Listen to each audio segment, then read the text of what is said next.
Amora was a little girl in Nigeria. She was 6 years old. One day, she sat on the floor of her family's small living room. She wore a colorful dress and had a small toy stethoscope around her neck. In front of her, dolls were lined up like patients. She gently listened to their heartbeat and wrote pretend prescriptions in a notebook. Sunlight came through the window, lighting up her happy, curious face. When she went to primary school, her teacher asked the class what they wanted to be when they grew up.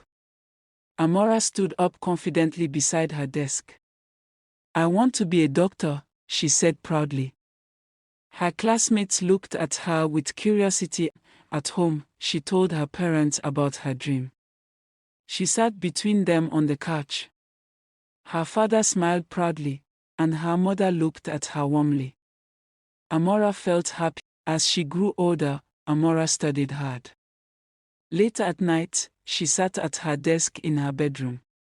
Books and notebooks were spread out, and a small lamp lit the room.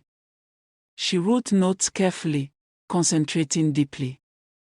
Her face showed focus and determination. When she became a young adult, Amora applied to study medicine and surgery at university. She sat at a computer in a small cyber cafe. Her face glowed in the light of the screen. She felt nervous but hopeful as she took this important step toward her dream. But when the admission list came out, she was shocked. Instead of medicine, her course was biochemistry. Her excitement turned into sadness. The room felt heavy and quiet. That night, she sat on her bed holding the letter. Tears rolled down her face. She felt heartbroken.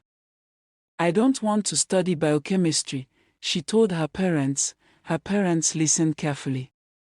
They were concerned but kind. They encouraged her to accept the opportunity. Slowly, Amora agreed and went to university to study biochemistry, but her heart was not in it.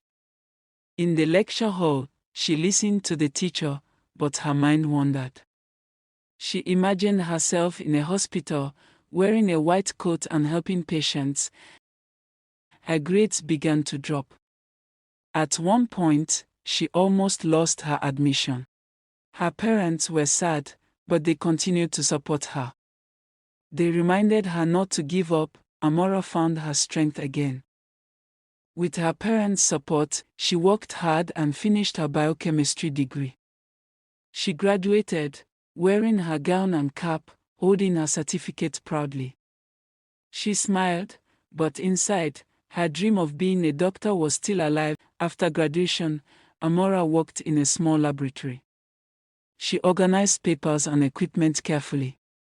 She saved money and thought about her next steps. She still believed she could follow her dream. One day, she made a brave decision: exam again. People were surprised. "Why start over?"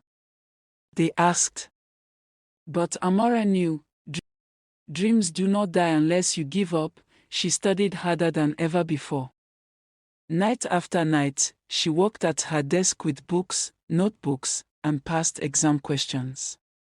Her eyes were focused and determined. Finally, the new admission list came out. Amora held her phone, trembling with hope and anxiety. She searched for her name. And there it was, medicine and surgery. Tears of joy ran down her face. After many years, her dream was finally coming true. Amora began her medical school journey. She walked through hospital corridors in a white coat, holding books. She worked hard and stayed focused. Years later, she became Dr. Amora. She stood proudly in a hospital, wearing a white coat with a stethoscope around her neck. Her name badge read Dr. Amora. She looked confident and fulfilled. Finally, she stood beside the hospital window. Sunlight shone into the room. She thought about her long journey, from a little girl playing with dolls to a real doctor helping people.